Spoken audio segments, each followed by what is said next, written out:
घाट पर पूजा भी की गई, आरती भी की गई। G20 प्रतिनिधियों की मौजूदगी में दिव्य गंगा आरती का आयोजन किया गया।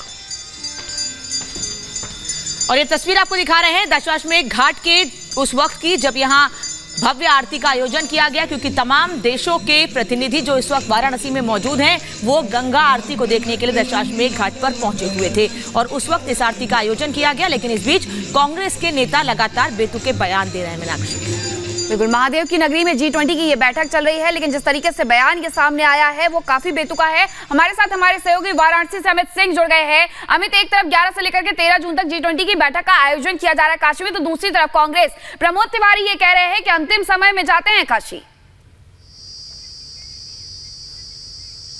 देखिए, ये विवादित बयान दिया है प्रमोद तिवारी ने। इस वक्त में व्यापार सुविधा केंद्र के ये जो बाईं तरफ आप देख रहे हैं व्यापार सुविधा केंद्र है, यहाँ पर अभी भी डेलीगेट्स बैठे हैं, मीटिंग चल रही है। सुबह कीनोट हुआ था प्रधानमंत्री नरेंद्र मोदी का वर्चुअली, और साथ ही जयशंकर जो एस जयशंकर विदेश मंत्री वो भी यहाँ पर मौजूद हैं। प्रमोद तिवारी ने जो बयान दिया उससे लेकर हालांकि अभी तक यहाँ पे कोई प्रतिक्रिया बीजेपी की ओर से नहीं आई है, लेकिन लगातार बैठक चल रही है। ऐसे में बैठक के बीच में इस तरह का बयान देना बहुत हैरान करने वाला है, क्योंकि G20 समिट सिर्फ किसी पार्टी विशेष के लिए नहीं है, ये पूरे देश के लिए है। चाहे वो सुविधा केंद्र की बात रही हो, चाहे बिजनेस डेवलपमेंट की बात रही हो, चाहे इकोनॉमिक रिफॉर्म की बात रही हो, चाहे सस्टेनेबल फूड डेवलपमेंट की बात रही हो, स्कूलिंग की बात रही हो, एजुकेशन की बात रही हो, चाहे वो देश के विकास मॉडल की बात रही हो। तो ये जो G20 समिट हो रही है ये देश के विकास के लिए हो रही है, किसी पार्टी विशेष के लिए नहीं हो रही है। ऐसे में प्रमोद तिवारी का ये कहना कि आखिरी वक्त में लोग काशी जाते हैं, बीजेपी की आखिरी पारी, बहुत हैरान करने वाली बात है मीनाक्षी। लेकिन मैं आपको बताऊं, अपडेट ये है कि अभी भी बैठक चल रही डेलीगेट्स की, और आज शाम को 5 सवा 5 बजे ये बैठक खत्म होने वाली है। सुबह कीनोट हुआ था एस जयशंकर का, जो कि विदेश मंत्री हैं।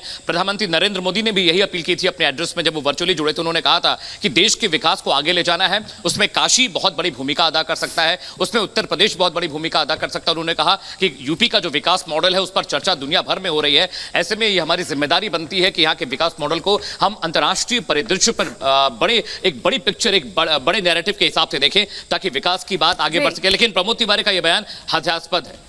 बिल्कुल, लेकिन ऐसे में ये देखना बेहद दिलचस्प है कि देखिए, भगवान शिव की नगरी काशी, जो कि सबसे प्राचीनतम नगरी मानी जाती है, वहां पर G20 की बैठक का आयोजन किया गया है। किस तरीके की भारत की संस्कृति है इसकी एक झलक देश के अलग अलग नेताओं के साथ साथ विदेश के नेताओं को भी मिल रही है। 200 प्रतिनिधि आए हुए हैं यहाँ पर, जो कि दशाश्वमेध घाट पर पहुंचे हुए थे, आरती में भी शामिल हुए। रिपोर्ट आपको दिखाते हैं।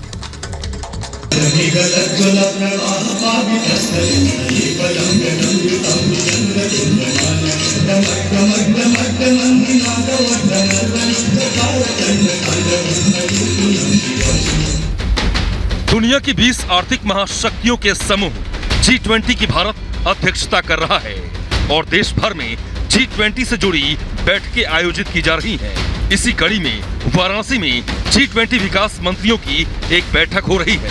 2 दिन तक चलने वाली इस बैठक के लिए सभी G20 देशों से प्रतिनिधि काशी पहुंच रहे हैं, जिनका गर्मजोशी से स्वागत किया गया। इस दौरान विदेशी मेहमानों की अगवानी में रोशनी से जगमगाई काशी नगरी की सुंदरता ने सभी का मन मोह लिया।